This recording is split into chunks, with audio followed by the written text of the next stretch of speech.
เอาอะไรไหมคะเอาอะไรไหมคะใช้กี่โลคะ15 จ้าขอบคุณมากค่ะแต่จ้าเอาอะไรจ้าเอาอะไรไหมจ้ามะพร้าวเรือ20 บาทจ้า10 บาทนะจ้าย้ายของตาตกใจเอานะจ้าจ้าของตาจ้าเอาอะไรไหมคะหัว20 บาทจ้าตานะจ้า20ครับคุณค่ะค่ะจ้า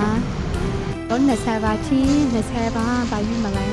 อักโลเนี่ยแซวาชีอักโลยามาเลยมาเลยเนี่ยแซวามาเลยเนี่ยแซวา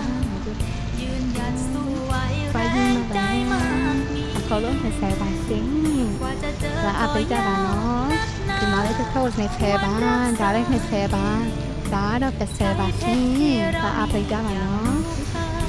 แล้วนี่อักโลยาบาชีไปแล้วตามโบกนะแต่โทษใช้บาชีแล้วอาไปดาบาชีโอ้ชอบใส่งาบาชี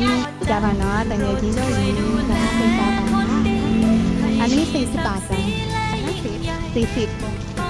40 2อย่างก็อาดาบาชีแล้วอาไปดาบา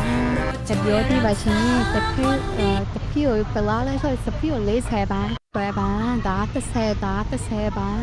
ဒါ30ပါဒီအသီးရလေတလို့ခေါ်လို့မတမြန်မာလို့ ਨੇ ဒီအသီးရ15ပါပါချင်းစိတ်ပါစာသမာတိတွေပါသမာတိပါဒါသမာပါဒီတနခါလို့ဆာသမာပါနော်